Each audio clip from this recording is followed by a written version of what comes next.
আপনাদের সামনে কথা বলছেন লক্ষ্মীপুর ইউনিয়নের ৪ নম্বর ওয়ার্ডের সম্মানিত মেম্বার মাওলানা রফিকুল ইসলাম। এই ভ্যান যেতে দেন। আসসালামু আলাইকুম ওয়া রাহমাতুল্লাহ।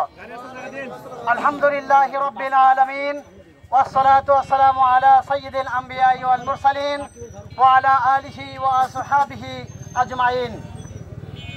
সংগ্রামী সাথী ও বন্ধুগণ, আপনারা নিশ্চয়ই অবগত আছেন দীর্ঘদিন যাবৎ ফিলিস্তিনের গাজা উপত্যকার মুসলমানদের উপরে, মোমেন ভাইদের উপরে ইসরায়েলি বারবার হামলা চলছে। তারা নির্বিচারে অকাতরে ফিলিস্তিনের শিশু, কিশোর, তরুণ, যুবক, বৃদ্ধ, আবার বৃদ্ধ বনিতা সকলের উপর জুলুম নির্যাতন করে অবৈধভাবে তাদেরকে নৃশংস হত্যা করছে। সম্মানিত ভাইরা, আমরা আজকের এই মিছিল উত্তর সমাবেশ থেকে আমরা জাতিসংঘের কাছে আমাদের আহ্বান পৌঁছায় দিতে চাই। ফিলিস্তিনে হামলা কেন, এর সঠিক তদন্ত করে গোটা বিশ্ব মুসলিম যেন এক হয়ে এর যথাযথ ব্যবস্থা গ্রহণ করতে পারে। তারা যেন আমাদের ফিলিস্তিনের মুসলমান ভাইদের উপরে আক্রমণ করার সাহস না পায়, এ উদাত্ত আহ্বান রেখে আজকে এখানে যারা আছেন তাদের সকলের সুস্বাস্থ্য কামনা করে আমি আজকের এই সংক্ষিপ্ত জঙ্গি বাহিনী ফিলিস্তিনিদের ভাবে যেভাবে অন্যায় অত্যাচার করছে, আমরা তার প্রতিবাদে বিশ্বের বিভিন্ন মুসলিমদের মতো আমরা বাংলাদেশে কৈচিরি শ্রীপুর বাজার থেকে একটি প্রতিবাদ সমাবেশ করছি। আমাদের এই প্রতিবাদ সমাবেশের একই উদ্দেশ্য, আমরা মুসলিম জাতি হিসেবে আমরা বাংলাদেশ সরকারের মাধ্যমে এই প্রতিবাদ পৌঁছে দিতে চাই। ওই ফিলিস্তিনি লোকের পাশে আমরা আছি। যে বক্তব্য রাখবেন বিশিষ্ট সমাজসেবক জনাব মোহাম্মদ নজরুল ইসলাম। সমানত উপস্থিতি, আসসালামু আলাইকুম। আমরা আসলে তেমন কিছুই করতে পারি না, কিন্তু আমার মনের যে ব্যথাটা, ক্ষোভটা প্রকাশ তো করতে পারি। এটা তো বাংলাদেশ সরকারের মাধ্যমে বুঝতে পারে। সেখানে আমরা হয়তো অস্ত্র নিয়ে দৌড়াতে পারছি না, সেই সুযোগ আমাদের নাই। যদি এই সুযোগ সরকার তৈরি করে, আমরা অবশ্যই সেখানে কেউ না কেউ অবশ্যই যাবো ইনশাল্লাহ। আর যে কথাটা আমাদের বাবুল করিম বলে গিয়েছেন, এটা যেন আমরা কার্যকরী করি।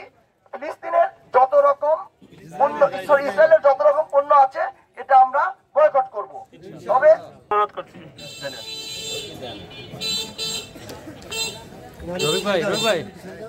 আসসালামু আলাইকুম ওয়া রাহমাতুল্লাহি ওয়া বারাকাতুহু। আলহামদুলিল্লাহি ওয়া কাফা ওয়া সালামুন আলা ইবাদিহিল্লাযীনা ইসতাফা। আম্মা বাদ। সংগ্রামী তৌহিদি জনতা, আপনারা জানেন ইসরায়েল ফিলিস্তিনের গাজা উপত্যকা দখল করে তাদের দেশকে বৃদ্ধি করে গাজার মুসলমানদেরকে ধ্বংস করে দিতে চায়।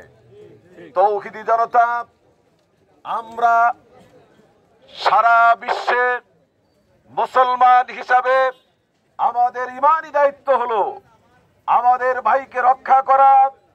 যে কোনো মূল্যে গাজা একটি স্বাধীন তথা ফিলিস্তিন একটি স্বাধীন রাষ্ট্র হিসাবে সারা বিশ্বে স্বীকৃতি দিতে হবে। ঠিক কিনা কথা বলে? ওই ইসরায়েল সন্ত্রাসী বাহিনী যতই বর্বর নির্যাতন চালাক না কেন, নিপীড়ন করুক না কেন, আমরা প্রতিবাদ করব। আমরা প্রয়োজনে জীবন দিব।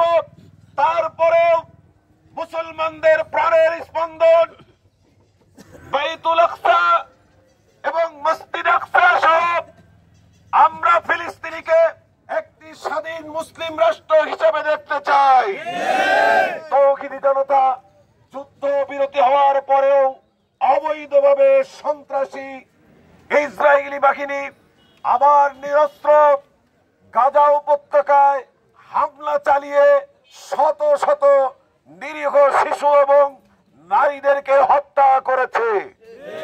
তৌহিদি জনতা, আমরা হয়তো সরাসরি সেখানে গিয়ে যুদ্ধ করার কোনো সুযোগ নাই, তবে একটা যুদ্ধ আমাদের জন্য খোলা রয়েছে।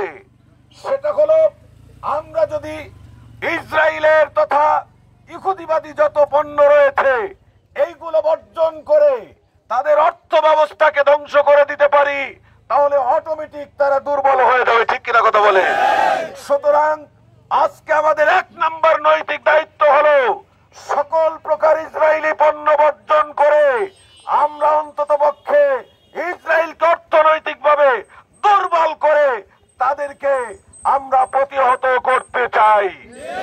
তৌহিদি জনতা, আসুন আমরা প্রত্যেকেই ইসরায়েলি পণ্য বয়কট করি এবং আল্লাহ পাকের কাছে দোয়া করি যেন আমার ভাইরা নিরাপদে থাকতে পারে। ফিলিস্তিন সহ গাজা উপত্যকা সহ একটি সুন্দর একটি ইসলামী রাষ্ট্র প্রতিষ্ঠিত হয়। আল্লাহ তাআলা কবুল করুন, সকলেই বলে আল্লাহুম্মা আমিন। সর্বশেষ সকলকে ধন্যবাদ জানিয়ে